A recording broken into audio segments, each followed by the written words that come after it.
Muito boa noite, meus queridos amigos, minhas queridas amigas do Grupo Espírita Antônio de Pádua. É uma alegria me dirigir a cada um de vocês. Eu inicio saudando a cada um dos amigos e peço àqueles que já estiverem presentes possam me dar um retorno com relação se estão me vendo, se estão ouvindo a minha voz. Já faz algum tempo que eu não vou a Santo Antônio de Pádua. Costumo ir todos os anos fazer a nossa palestra do mês de agosto, mês de aniversário, mas no ano passado, por conta da minha filha Clara, que estava muito novinha, recém-nascida, eu não pude ir. Este ano não é a pandemia que nos deixou distante de vocês. Estamos presentes e vamos hoje conversar sobre o Evangelho de Jesus na ótica da veneranda doutrina espírita. Já vejo aqui alguns amigos. Edir, boa noite, minha amiga. Maria, muito boa noite, Ana Lúcia Rodrigues de Barros. Bom, Edir está me dizendo que está tudo perfeito, então vamos que vamos, gente. Vamos iniciar aqui com a leitura do Evangelho segundo o Espiritismo, no seu capítulo 5, Bem-aventurados os aflitos, e eu destaquei aqui o item 4, o item 3, melhor dizendo, Justiça das aflições. As compensações que Jesus promete aos aflitos da terra só podem efetivar-se na vida futura. Sem a certeza do futuro, estas máximas seriam um contrassenso, mais ainda seriam um engodo. Mesmo com essa certeza, dificilmente se compreende a utilidade de sofrer para ser feliz. Dizem, para se ter mais mérito. Mas então, pergunta-se, por que uns sofrem mais do que os outros? Porque alguns nascem na miséria e outros na opulência, sem nada terem feito para justificar essa situação. Porque uns nada conseguem, ao passo que a outros tudo parece sorrir. Mas o que se compreende menos ainda é ver os bens e os males tão desigualmente repartidos entre o vício e a virtude, e que os homens virtuosos sofram ao lado dos maus que prosperam. A fé no futuro pode consolar e dar paciência, mas não explica essas anomalias que parecem desmentir a justiça de Deus. Entretanto, desde que se admita Deus, não pode concebê-lo sem o infinito das perfeições. Ele deve ser todo poder, todo justiça, todo bondade, sem o que não seria Deus. Se é soberanamente justo e bom, não pode agir por capricho, nem com parcialidade. As vicissitudes da vida têm, pois, uma causa. E visto que Deus é justo, essa causa há de ser justa. Eis o que cada um deve bem se compenetrar. Deus encaminhou os homens na compreensão dessa causa pelos ensinos de Jesus, e hoje, julgando-os suficientemente maduros para compreendê-la, revela inteiramente pelo Espiritismo, isto é, pela voz dos Espíritos. Meus amigos, antes da gente partir para a nossa prece, eu faço uma consideração. Estamos no nosso lar, vocês estão vendo que estão na minha sala. Eu gostaria de servir uma janta para vocês, conforme a gente faz aí no interior, mas na impossibilidade de servir uma janta e pedir a todos para que se sentem aqui na minha poltrona, eu deixo o meu abraço virtual para que ele chegue a cada um de vocês nesses dias de recolhimento dentro dos nossos lares. E se escutarem alguma voz que não forem a minha, não se preocupem. É a minha filha Clara, de 1 ano e 6 meses, que nessa hora está aí correndo pela casa, atrás da mamadeira. E outra, se escutarem algum latido, é o meu filho mais velho, um shih tzu, que eu chamo Chico, porque ele ouve algum barulho nas redondezas e vai logo latir para saber do que se trata.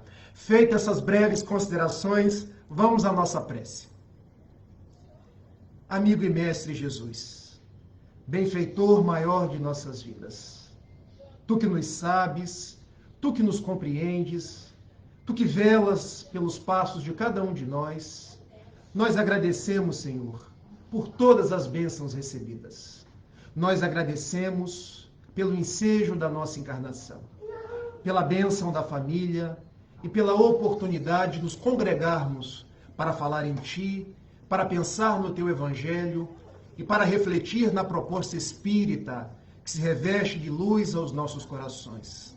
Nós rogamos, Senhor, que permaneça com cada um de nós nesta noite, que agasalhe os nossos corações de esperanças e nos irmane na Tua paz. Eu te rogo, abençoe todos os amigos que permanecem conosco nesta reunião. Os amigos do Grupo Espírita Antônio de Pádua, todos os seus trabalhadores. E, porventura, todos os outros que nos assistem pelas redes sociais. E também aqueles outros que vão nos assistir posteriormente, pois que o vídeo fica gravado. Nós te rogamos, Mestre, continua abençoando os seus filhos do mundo, as vítimas do coronavírus, os familiares que estão devolvendo seus entes queridos ao plano espiritual. Permaneça com os nossos políticos, os nossos homens públicos, e mante os nossos familiares, cujos nomes perpassam as nossas mentes, e guarda-nos na tua paz, permitindo-nos vincular-nos aos teus propósitos de alegria, de misericórdia e, sobretudo, de muito amor. Muito obrigado por tudo, Senhor, que assim possa ser. Como as pessoas vão chegando aos poucos, muito boa noite. Aqueles aqui eu não cumprimentei ainda. Nossas reflexões vão gerar sobre o Evangelho segundo o Espiritismo, no seu capítulo 5, Bem-aventurados os aflitos, que também é uma bem-aventurança que Jesus enunciou no monte, que está lá no Evangelho de Mateus, capítulo 5, versículo 4, quando Jesus, da mesma forma que no Evangelho segundo o Espiritismo, nos diz: bem-aventurados os aflitos, que serão consolados. Aquele que passou pela vida em branca nuvem, e em pálido repouso adormeceu. Quem não sentiu o frio da desgraça, quem passou pela vida e não sofreu, foi espectro de homem, não foi homem, apenas passou pela vida, não viveu.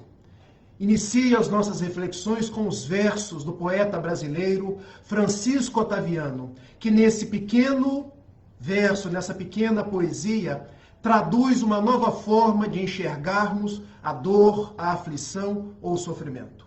Porque nas palavras do poeta, a dor é inerente à vida de cada um de nós.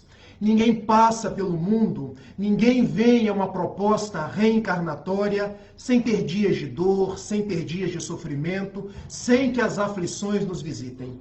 Mas o que o poeta nos endereça ao coração é que a dor é uma proposta de renovação.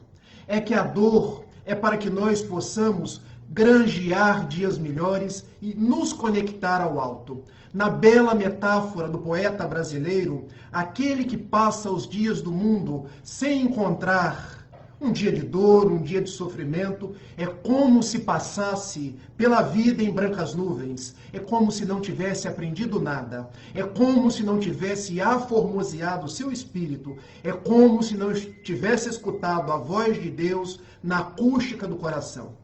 Porque se hoje estudamos o Espiritismo, sabemos que a dor é um processo libertador. Enquanto para o mundo a dor limita, a dor é algo que confrange, a dor é algo que faz chorar, a dor é algo que faz as pessoas sentirem-se ansiosas, medrosas. Para nós, os espíritas, os cristãos, que encontramos Jesus na proposta espírita, a dor é algo que liberta. Mas como isso, Rafael? Como compreender essa bem-aventurança de Jesus que o Espiritismo nos descerra ao coração com novas tintas, com novos propósitos?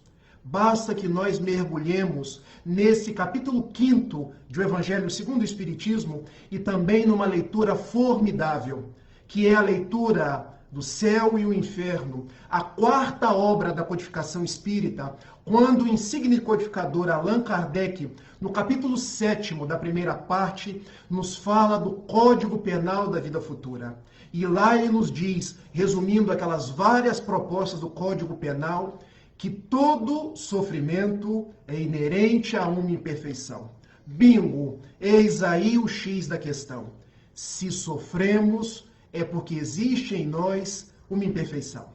É porque existe em nós um flanco a ser deparado. Notem, se há sofrimento, é porque há algo em nós, desta vida ou de uma vida passada, que precise ser aparado, que precise ser consertado, que precise ser retificado. Daí vem o Espiritismo e nos traz como proposta magna a transformação moral. O grande problema do ser humano é que quando se depara com a dor, com a aflição ou com o sofrimento, adota a postura da reclamação.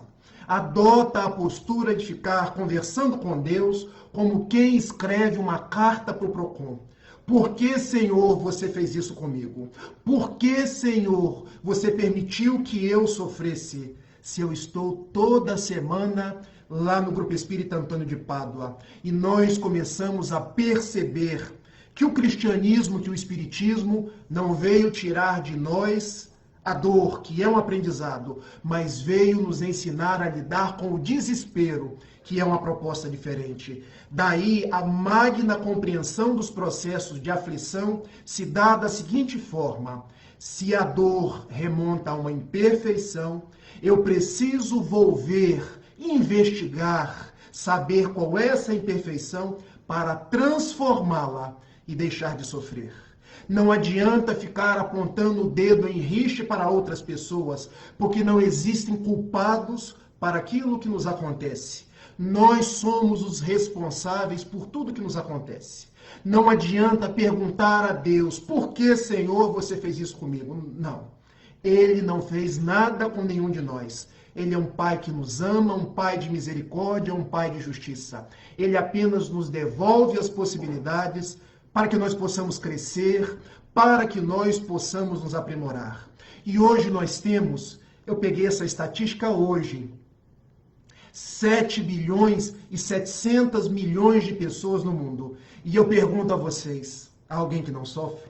Se tiver, pode levantar o dedo, porque todos nós perpassamos dias de sofrimentos, dias de aflições, que representam para cada um de nós a escola bendita da libertação. A escola bendita do nosso aperfeiçoamento. A escola bendita de nós nos reconciliarmos com as leis morais e enxergar Jesus que vem nos chamando e nós estamos fazendo ouvidos moucos ao seu chamado. Então, se somos 7 bilhões e 700 milhões de criaturas no mundo, se considerarmos os habitantes do plano extracorpóreo, porque nos diz o Espírito Emmanuel que circundando o planeta terrestre, nós somos 22 bilhões de criaturas. Esta informação está num livro chamado Roteiro, psicografia de Francisco Cândido Xavier. São 22 bilhões de homens, mulheres e criaturas humanas que crescem, que se aprimoram, que se educam pelos processos da dor. Qual deve então ser o nosso olhar para os processos da dor? Como uma bênção que Deus nos envia para que nós possamos nos melhorar. E essa frase não é minha, essa frase de um espírito amigo, constante de O Evangelho segundo o Espiritismo, lá no seu capítulo 9, bem-aventurados que são mansos e pacíficos, quando, iniciando a sua dissertação chamada A Paciência, ele nos diz: a dor é uma bênção que Deus envia aos seus eleitos. Porque através da dor, nós nos reconectamos ao alto. Nós entendemos a proposta de Jesus e agora podemos agasalhar no coração por que o Mestre nos disse no alto de um monte: bem-aventurados os aflitos, porque serão consolados, porque aprenderão a retificar os seus passos. E eu sei que tem muitas pessoas que dizem assim: mas os espíritas são todos uns masoquistas, porque gostam de sofrer. Não é verdade. Nós, os espíritas, não gostamos de sofrer. Mas há um orador mineiro que quem não conhece pode procurar os vídeos na internet, porque é formidável.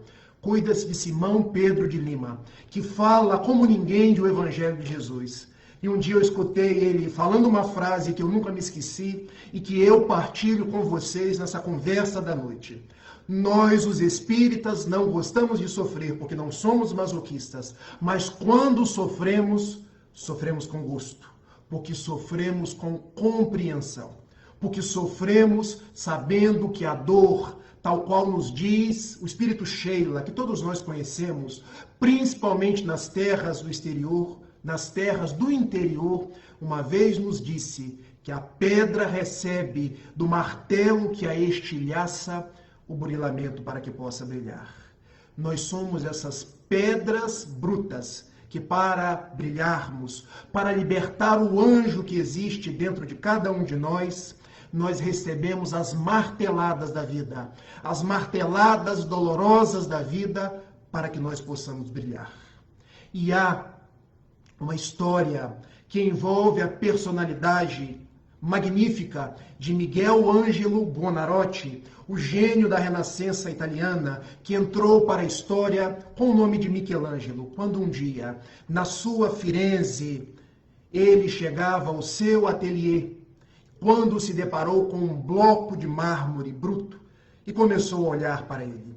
E se deparando com aquele bloco de mármore, ele não se deu conta que muitos dos seus discípulos, os aprendizes que o acompanhavam onde ele estava, começaram a agasalhar, começaram a ficar de olhos nele e começaram a pensar assim: puxa, mestre, o que você tanto olha para um bloco de mármore?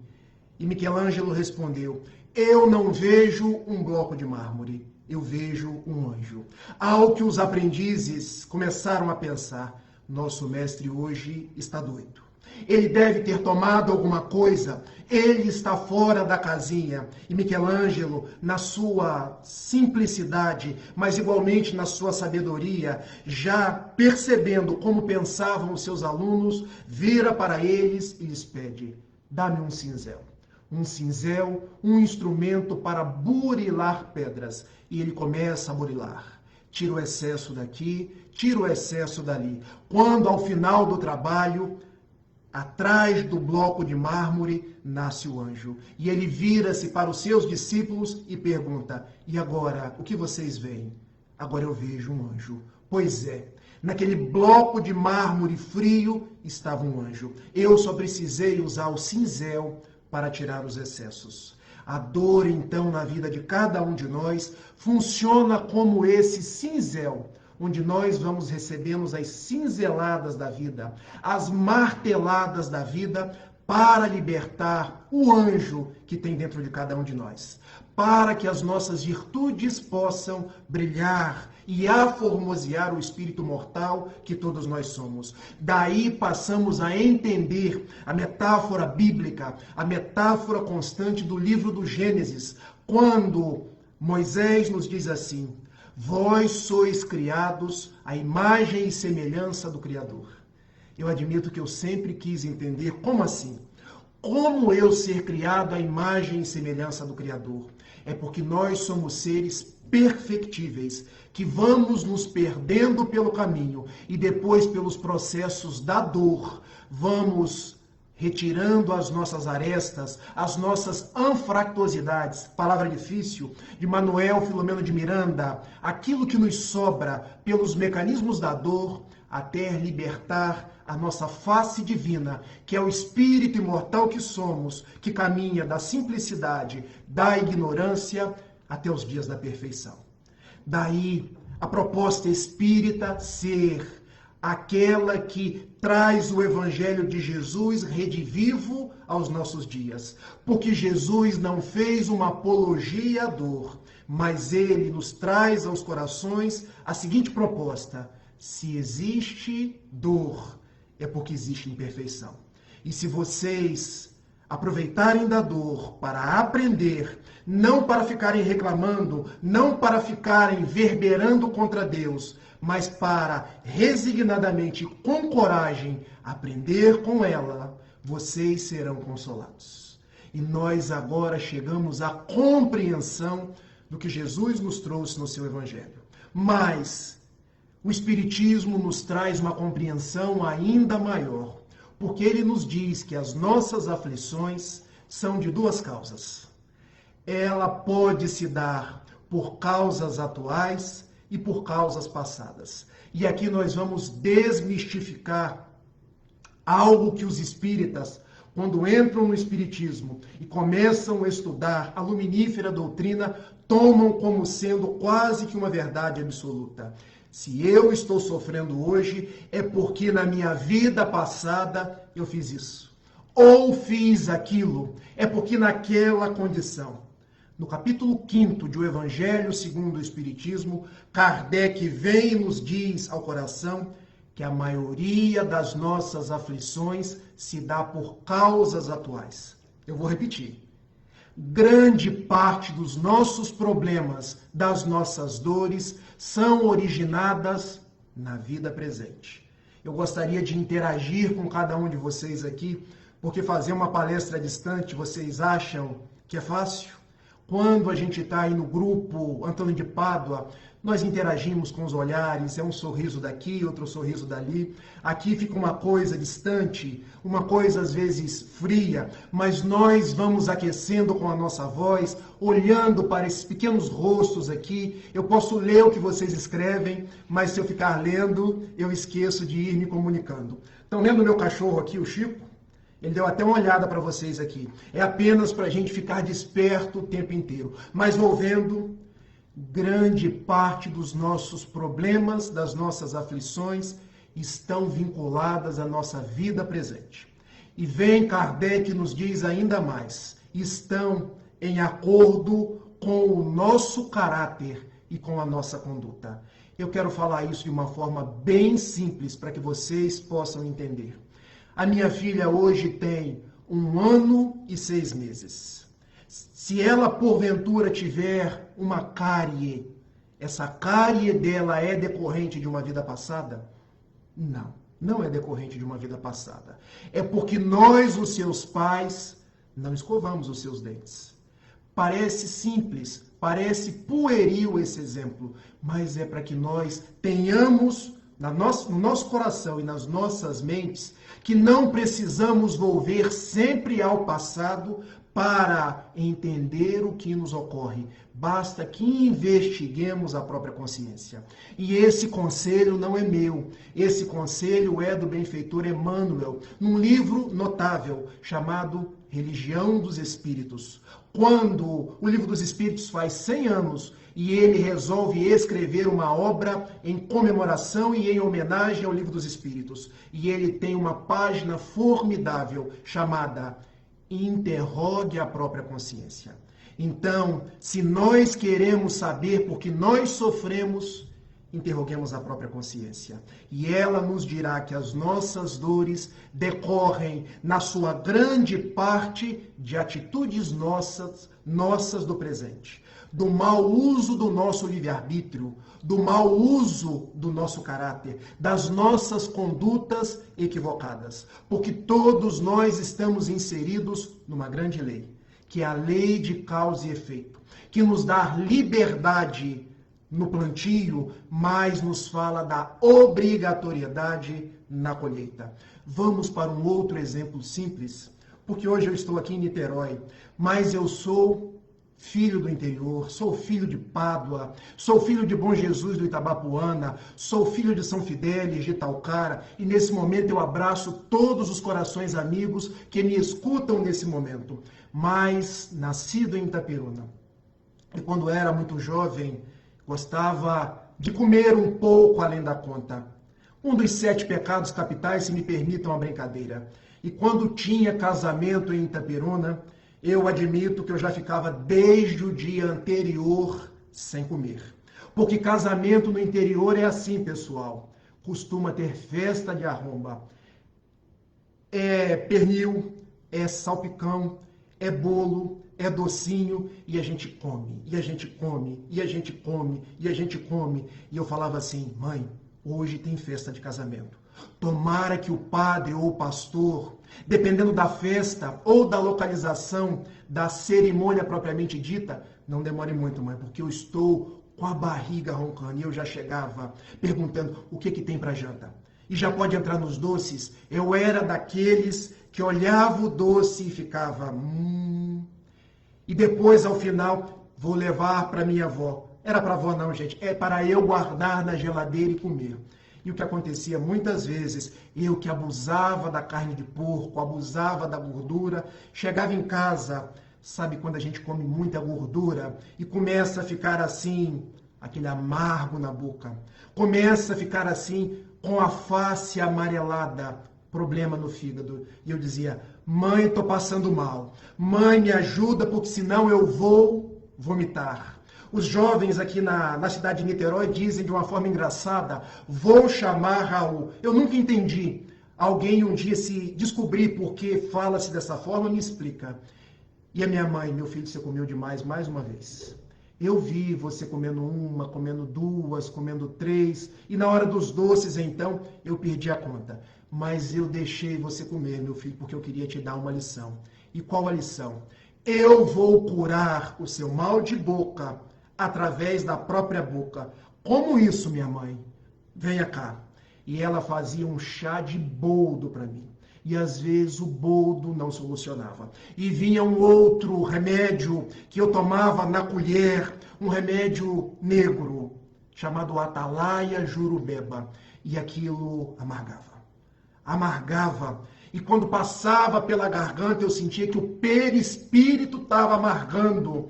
E a minha mãe dizia, meu filho, para toda a aflição existe uma imperfeição. E a imperfeição de quem come muito é depois passar mal, vomitar, ficar deitado, e a mãe vai ter que vir com um remédio amargo para que da próxima vez você não coma tanto. E eu me dei conta de que eu não podia comer demais. E eu me dei conta que eu não podia viver para comer, que comer era apenas uma forma de guardar a minha subsistência orgânica.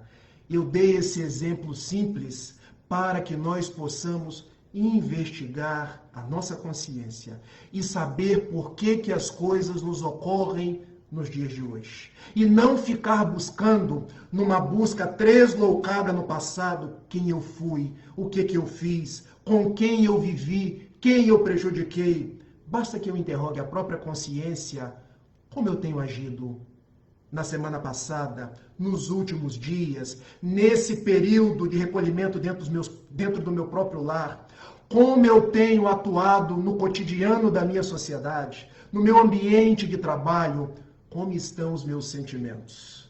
Porque se toda a aflição decorre de uma imperfeição, eu sanando a imperfeição, eu tendo a ficar saudável. Porque grande parte das dores decorrem da nossa conduta perante o mundo. Mas Kardec, da mesma forma que nos diz que os males podem ser da vida atual, eles igualmente podem ser de vidas passadas. E aí entra um outro componente, que é o componente da reencarnação, que é algo que só o Espiritismo veio nos dar ao entendimento. E eu gosto de citar sempre uma dissertação do Espírito Lázaro, no Evangelho segundo o Espiritismo, capítulo 11, quando ele nos fala de uma forma magnífica, dizendo assim, Jesus veio nos trazer a primeira palavra do alfabeto divino. Qual é, gente? Amor. E o Espiritismo veio nos trazer a segunda palavra do alfabeto divino, reencarnação.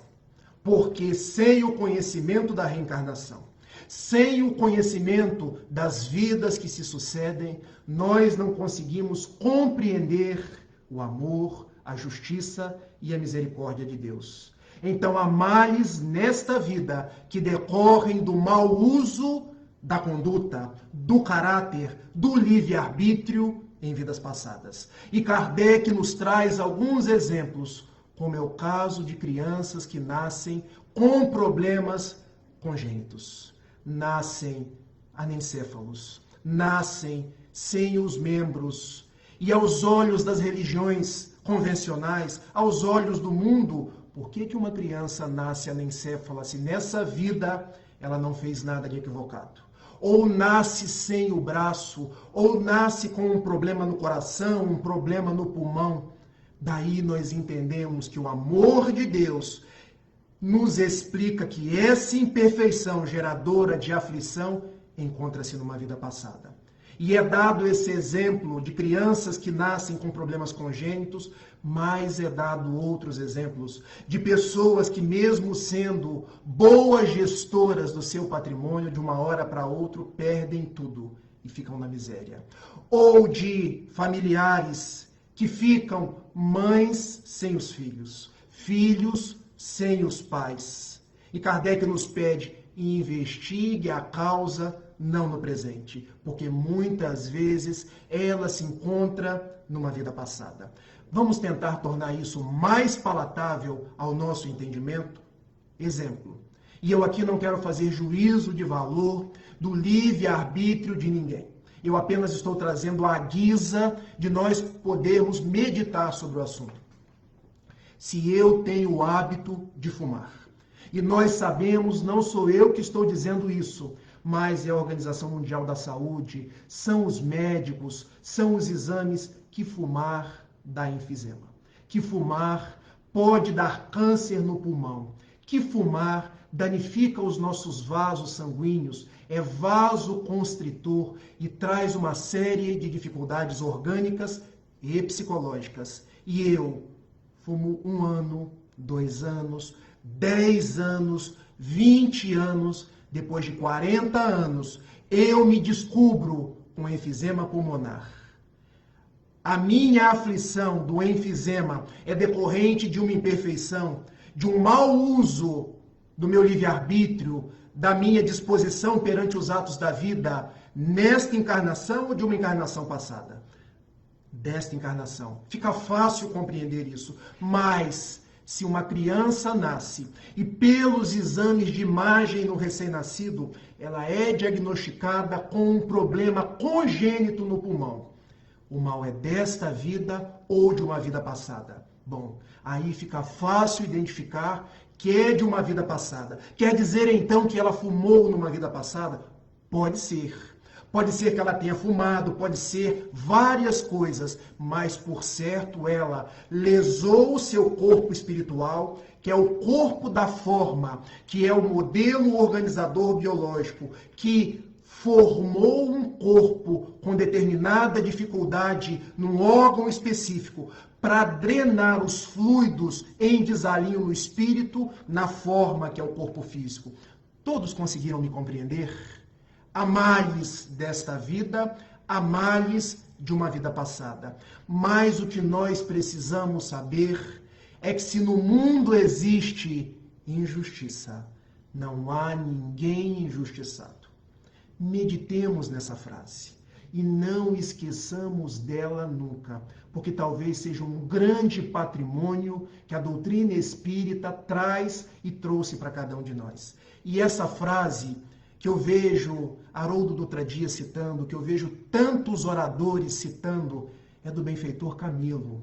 O benfeitor Camilo é guia espiritual de José Raul Teixeira, da nossa SEF, Sociedade Espírita Fraternidade, que este ano está completando 40 anos de existência e de propósitos no bem. E ele cita isso num livro chamado Justiça e Amor. Meus filhos, diz-nos ele, busquem entender a misericórdia de Deus, porque Deus é um Pai que ama. No mundo, vocês veem muita injustiça, mas tenham certeza, não há ninguém injustiçado. Porque se não conseguem entender a causa da aflição, buscando nos atos da vida presente, esta aflição remonta a uma imperfeição, ao mau uso do livre-arbítrio de uma vida passada. E eu quero dar um exemplo envolvendo o próprio benfeitor Camilo. Quando Raul, um dia, saindo do restaurante, um restaurante aqui em Niterói, com alguns amigos, ele se deparou com um mendigo do lado de fora. E como não deve ser diferente com nenhum de vocês que estão me acompanhando nessa live, nesse instante, quando a gente olha para o mendigo, várias coisas nos passam a cabeça. A primeira delas, ajudar aquele irmão nosso sem fazer qualquer tipo de julgamento. Porque se sabemos que a pessoa sofre por uma imperfeição dela, nós podemos aliviar as nossas imperfeições através do trabalho da caridade, através de fazermos curvas de ternura para com a dor do outro. E Raul e os amigos ajudaram aquele mendigo, mas ficaram com aquele questionamento mental. Por que sofre tanto esse amigo nosso? Por que, Senhor, no mundo há tanta desigualdade social? Porque eu tenho tudo dentro do meu lar. Porque os políticos ainda não trabalham? E como nós gostamos de malhar os políticos sem nos dar conta que nós temos os políticos porque nós votamos neles. No dia que votarmos melhor, de uma forma mais serena, teremos políticos melhores. Mas não falemos em política. E se perguntando se os homens dividissem mais, se os homens fossem mais fraternos, não teríamos mendigos. Quando se acercou o benfeitor Camilo e lhe disse: meu filho, o que se passa?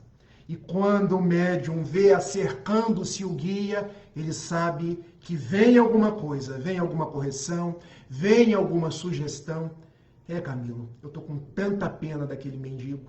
Ele está ali, ele não agride ninguém, ele apenas estica a mão, pedindo o resto das nossas comidas e pedindo para que nós tenhamos um pouco de misericórdia dele. Meu filho, esse homem que vocês veem nesse momento aí é um político de uma vida passada. Alguém que usurpou o erário, alguém que subtraiu as verbas de hospitais, de escolas, e chegou com a mente tão calcinada no plano espiritual, que pediu para retornar na condição da mendicância, que pediu para retornar na condição da miserabilidade financeira, para, sofrendo os reveses, dos reveses que ele praticou, ele possa se engrandecer e elevar a sua alma a Deus. Ajude Raul, mas sem verberar contra o alto, com esses pensamentos que eu estou lendo, porque Deus é misericórdia, Deus é amor. Esse mendigo que você está vendo, hoje ele se eleva, hoje ele compreende, através da aflição do presente, a melhor agir perante a vida, perante o uso do livre-arbítrio. Então, onde eu quero chegar com cada um de vocês? Nós sofremos porque existe a imperfeição. A imperfeição em nós, nesta ou noutra vida. Então, fujamos às reclamações. Fujamos àquela postura de ficar cobrando isso ou aquilo de Deus. E, pelo contrário, façamos tal qual o apóstolo Paulo, quando na sua primeira epístola aos Tessalonicenses, ele nos ensinou a agir da seguinte forma: em tudo, dai graças. Dai graças nas coisas boas, dai graças nas coisas ruins. Em tudo agradecei a Deus, porque hoje nós temos a melhor família. Hoje nós temos o melhor emprego. Hoje nós temos o melhor lar. Era essa a mensagem que eu queria deixar, mas não estamos acabando ainda. É porque o tempo aqui passa de uma forma tão célere que agora eu gostaria de deixar para vocês a mensagem através de um exemplo. E o exemplo que eu quero deixar é de uma mulher brasileira, de uma mulher negra e pobre brasileira. Porque quando falamos em exemplos, nós vamos a grandes ícones que as pessoas já conhecem e nos esquecemos das pessoas simples. Porque as pessoas simples, nos seus sofrimentos do dia a dia, elas estão se ligando a Jesus e estão nos deixando protótipos, modelos de vida que muitas vezes nós não conseguimos enxergar. Refiro-me à Dona Aparecida Conceição Ferreira, que muitos já identificaram como a Vó Cida, ou como a Dona Cida do Hospital do Pênfigo Foliáceo, em Uberaba. E o que essa mulher, Rafael, fez tão de especial? Era uma desconhecida da sociedade. Nascida no estado de São Paulo, na cidade de Garapava, muda-se com seus familiares para Uberaba, transforma-se no curso universitário em enfermeira e vai trabalhar na Santa Casa da cidade de Uberaba, cidade que acolheu em 1959 o apóstolo da mediunidade Francisco Cândido Xavier. E ela tomava conta de uma ala no hospital dos doentes do Pênfigo Foliáceo. E eu indago a vocês conhecem essa doença? Ela é conhecida como a doença do fogo selvagem. E por quê? Porque a pessoa começa a dar bolhas no seu corpo. E essas bolhas estouram. E estourando essas bolhas, uma espécie de líquido, ele vai espalhando-se no corpo, nascendo outras bolhas, e esse líquido arde, como se a pessoa estivesse sendo queimada viva. E essas bolhas dão não só nas partes externas, mas nas partes internas, como o nariz, como a mucosa dos órgãos íntimos. É terrível. A pessoa sofre como ninguém. E era desses pacientes que essa negra simples brasileira tomava conta. E em 1958, numa mudança política no Brasil, o hospital igualmente mudou a sua direção. E os novos dirigentes do hospital, que tinham poucos recursos, observem que carência financeira não é privilégio dos dias atuais.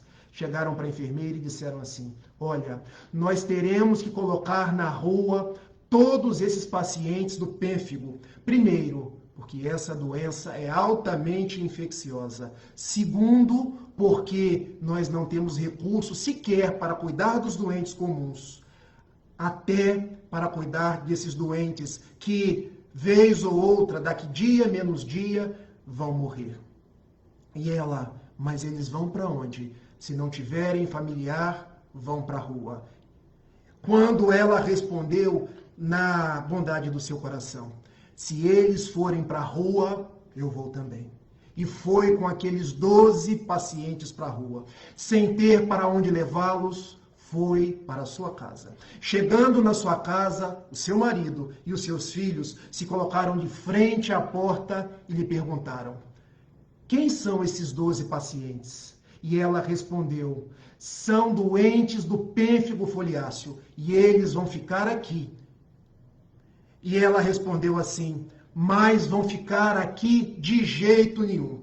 Os familiares então deram aquela sentença que muitas vezes as pessoas, quando têm problemas conosco, costumam dizer: olha, ou eles ou nós.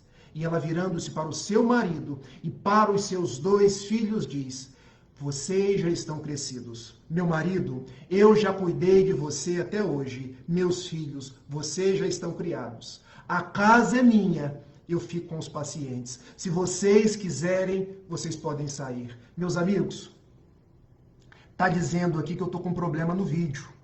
Se vocês tiverem algum problema na transmissão, vocês me avisam, tá bom? Podemos combinar assim?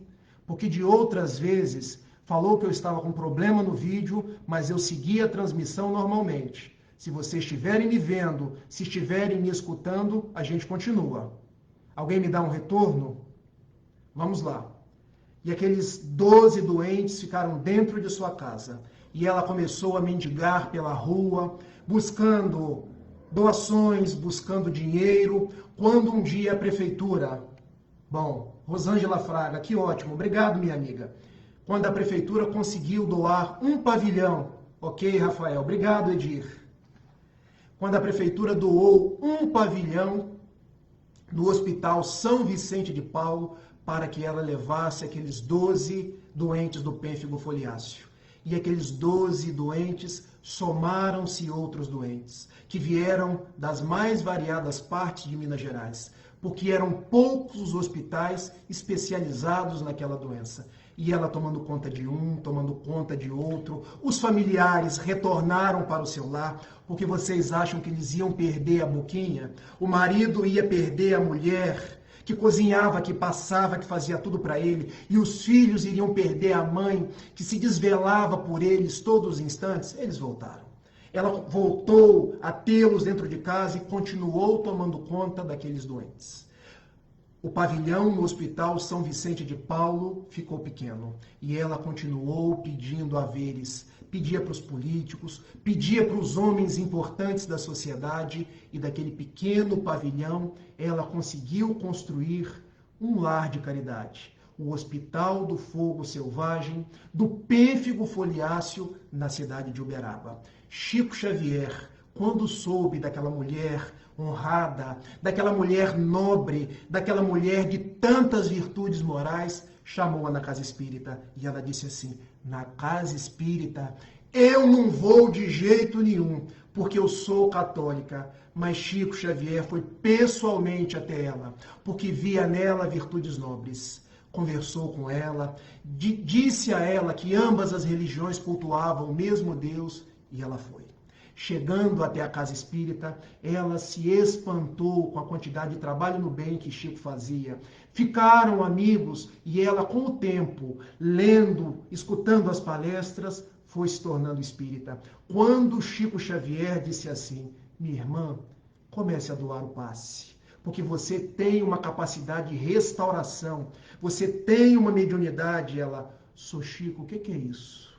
Ah, minha irmã, não precisa entender não. Continuemos estudando e você na próxima reunião você vai doar o passe. E ela doava o passe e as pessoas ficavam ótimas. Dona Cida tornou-se uma grande trabalhadora. Vez que passou, os dias foram correndo na ampulheta, ela tornou-se espírita. Chico, hoje eu já posso dizer-me espírita. Pois é, minha irmã, e hoje eu quero te dar uma revelação. Revelação essa que foi trazida para nós por vários trabalhadores próximos ao Chico e que hoje se encontram grafadas em livro, grafadas nas redes sociais. Chico chegou para a dona Aparecida Conceição Ferreira e lhe indagou: minha irmã, você sabe por que você nasceu com tanta carência financeira, dependendo de tudo e de todos, porque você foi parar num hospital, tomando conta de doentes do pênfigo foliáceo? Você sabe, minha irmã? Sou Chico, eu não sei não, sou Chico.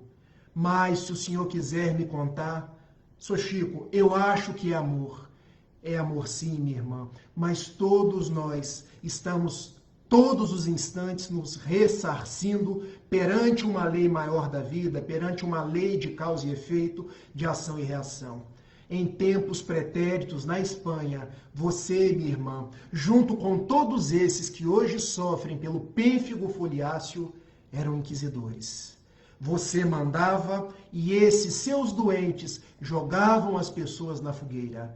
Eram hereges, eram judeus, eram aqueles que eram chamados bruxas, eram pessoas simples que eram expoliadas dos seus patrimônios, eram pessoas que a igreja, por não terem o mesmo credo que a apostólica, a igreja romana, condenava a calabouços infectos, condenava a perjúrios e depois mandava para a fogueira. Você, minha irmã, renasceu pedindo ao alto para vir na pobreza, para vir na condição de sofrer preconceito e para tomar conta daqueles que junto com você eram os inquisidores. Mas você hoje se ressarce pelos caminhos do bem, pelos caminhos da caridade, pelos caminhos de procurar a cada dia ser uma pessoa melhor. Sou Chico, é isso tudo mesmo, seu Chico? É, minha filha, e você pode continuar, porque o amor cobre a multidão das nossas imperfeições. Se no passado, minha filha, você fazia tudo isso, hoje, com uma borracha, aceitando os processos da dor, aceitando a proposta de Deus na sua vida, você está se transformando num anjo. Chico Xavier desencarnou em 2002. Dona Aparecida Conceição Ferreira continuou sendo um anjo de milhares e milhares de pessoas que agora ela cuidava no Hospital do Pênfigo Foliáceo. Não mais só crianças, não mais só doentes do pênfigo foliáceo, mas todos que aportavam aquele hospital, trazendo os mais variados dramas, dramas da alma, dramas do espírito, que ela recolhia como sendo filhos do seu coração. Em 2009, ela veio desencarnar. O amigo Chico já tinha desencarnado, mas em Salvador, na Bahia, Joana de Ângeles, pelas mãos luminosas de Divaldo Pereira Franco, psicografa uma frase, psicografa uma carta dizendo assim: hoje retorna ao zimbório celeste alguém que num passado obscuro ressarciu-se num presente luminoso, e ela hoje, à afeição de um anjo, encontra-se redimida, porque transformou as suas imperfeições em propostas de iluminação para com Deus e os bons espíritos. Eu quis contar essa história porque, para nós entendermos por que nós sofremos, para nós entendermos por que Jesus nos disse no alto de um monte: bem-aventurados os aflitos. Eu e cada um de vocês, quando olham para as suas vidas, a vida do cotidiano, a vida familiar, a vida que hoje nos falta muitas coisas, tenhamos em mente que, lembrando uma frase da benfeitora Joana de Ângeles, aquilo que hoje nos falta resulta do que ontem jogamos fora. Valorizemos então as nossas experiências. Se são experiências de alegria, é porque já fizemos por merecer essa dádiva do alto. Se são experiências dolorosas, elas estão nos redimindo das nossas imperfeições. Mas não é para viver com aquela cara antonha, como aquela pessoa que fica, eu estou abraçando o meu karma. Não, a proposta espírita é uma proposta libertadora. Quando nós recebemos a dor perto de cada um de nós, possamos nos alegrar, possamos agradecer a Deus e possamos, pelos dias do Espiritismo, ressignificar as nossas existências, pedir a ajuda e o apoio do alto para ir em frente, seguir adiante, porque os benfeitores espirituais estão ao nosso lado. Quero fazer uma ponte com aquilo que nós estamos vivendo nos dias atuais.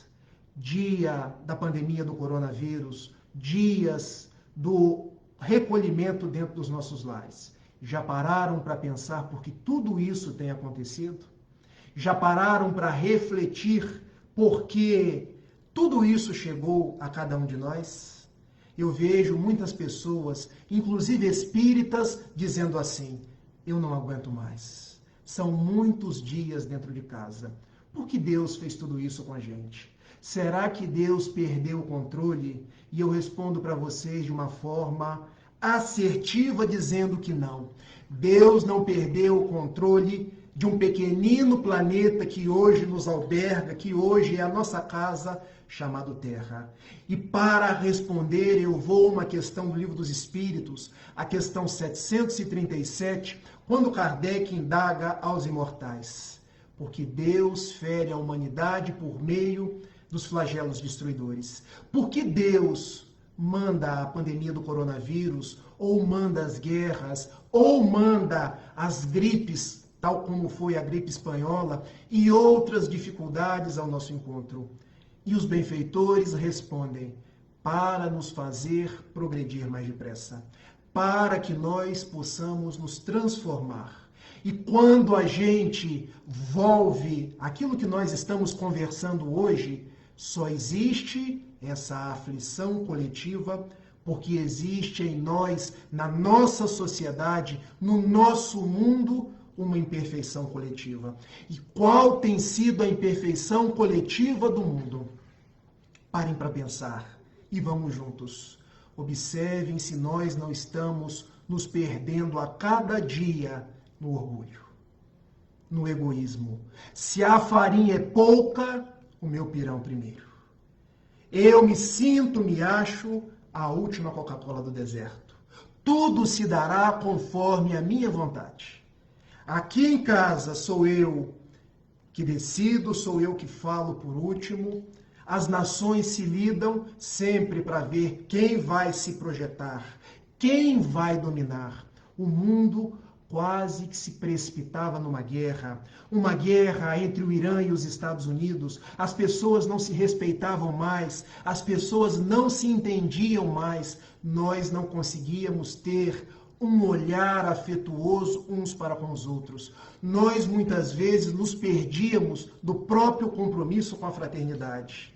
Quando o Senhor da vida nos manda uma amiga, nos manda uma irmã, e essas colocações não são minhas, são colocações do benfeitor Humberto de Campos, quando nos fala da lenda da guerra, nos manda uma pandemia, para que nós, retornando ao interior dos nossos lares, possamos pensar quanto temos sido egoístas, quanto temos sido orgulhosos, quanto temos sido belicosos, o quanto não temos nos ajudado uns aos outros. E agora, nesse período em que as bolsas caem, nesse período em que muitas pessoas estão desencarnando, gente, porque morrer ninguém morre.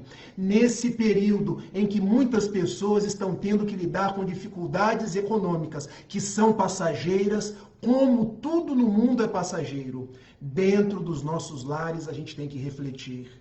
Senhor, como eu me afastei de Ti, Mas agora a pandemia veio me fazer pensar, me fazer refletir que nós estávamos em tanta imperfeição que você me mandou essa aflição para que nós sejamos os bem-aventurados dos dias bíblicos, para que nós possamos ser aqueles que serão consolados. Mas, para tanto, precisamos de olhos de ver, de ouvidos de ouvir e de agasalhar Jesus no íntimo dos nossos corações. Eu já não vejo ninguém, eu já não consigo ver nem sequer o que vocês estão escrevendo, mas o entusiasmo, a alegria permanecem como no início. E como ainda me faltam 7 minutos, eu quero terminar as nossas considerações contando uma última história. Pode, gente? Vocês ainda aguentam? De um homem que carregava uma cruz pesada. E agora nós somos aqui, eu já nem sei quantas pessoas, mas fazer palestra à distância é assim. Eu quero que todos vocês que estão me escutando nesse instante, e todos aqueles que vão me ver ou me ouvir posteriormente, pensem nas vossas cruzes, porque essa história é para vocês. Essa história é para mim. E o homem carregava a sua cruz, quando num determinado momento ele pensou, caramba, que cruz pesada. Caramba, que cruz que me pesa aos ombros. Caramba, eu vou reclamar. E começou, Deus, essa cruz está pesada demais. E olhando para a cruz do vizinho, porque nós muitas vezes costumamos mensurar as nossas dificuldades olhando para as dificuldades do vizinho.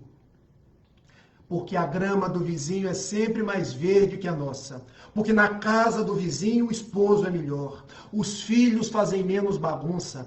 Porque o filho acha que na casa do vizinho se come carne todos os dias. Porque o pai do vizinho dá mais brinquedo. Tudo na casa do outro é melhor. Até nós comemos 1 quilo de sal junto, que aí a gente quer voltar para nossa casa.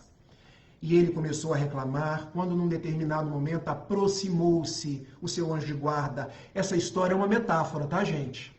E ele, olha, a cruz está muito pesada, eu não aguento mais. Dá para você cortar um pedacinho? E o anjo de guarda, olha, eu vou cortar, mas eu não recomendo. Mas se você quer cortar, você tem livre-arbítrio. Pensemos então nas nossas cruzes, nas nossas orações, porque muitas vezes, ao invés de pedir ao nosso anjo de guarda, ao Espírito de José Grosso, ao Espírito de Camilo, a Jesus e a Deus, para nos dar força, a gente os pede para tirar o problema. E na acústica da nossa alma, a gente recebe a intuição. Não tire o problema, mas eles respeitam o nosso livre-arbítrio. E a cruz foi diminuída. E aquele que carregava a cruz continuou andando. Mais para frente, ele sentiu que a cruz pesava mais um pouco. Começou a choradeira, entre aspas, começou a achá-la pesada mais uma vez e disse, Deus está pesada demais. Quando o anjo de guarda, que nós temos sempre ao nosso lado, tornou a aparecer. Diminui mais um pouquinho.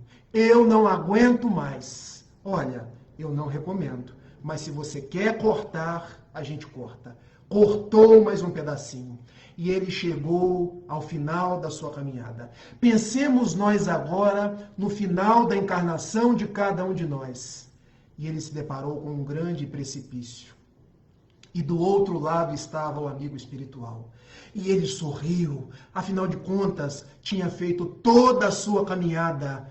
E o seu anjo de guarda, o seu espírito protetor, o seu guia ou o seu mentor, o nome pouco importa, olhou para ele, venha meu filho, eu estou te aguardando. Mas como? Há um espaço imenso entre eu e você. Meu filho, a cruz. A cruz é uma ponte. Coloque ela no precipício e faça dela um caminho, uma jornada, algo que te traga de onde você está para onde eu estou. E ele colocou a cruz, mas faltou exatamente os 2 pedaços que ele havia cortado.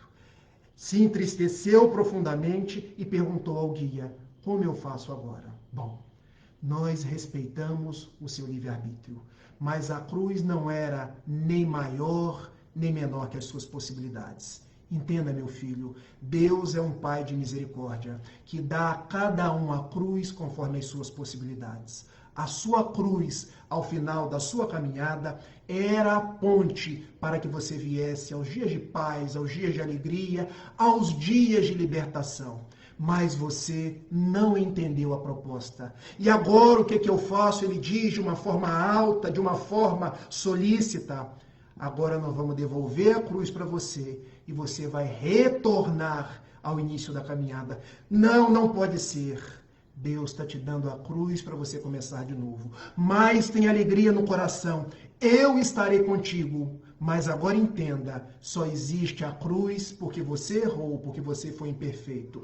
Mas se você carregá-la com hombridade até o final, você vencerá essa etapa e seguirá com Jesus para o reino de Deus, para os dias de paz, para aquilo que os nossos irmãos de outras religiões chamam a glória, mas que nós, os espíritas, conhecemos como a plenitude, como a consciência tranquila, como a bem-aventurança que nos diz: os que forem aflitos e tiverem resignação, tiverem coragem e o entendimento de que só existe dor porque existe um flanco moral, nós seremos consolados. Eu agradeço a cada um de vocês. Peço perdão se deu alguma interferência no vídeo e termino como iniciei, com uma oração.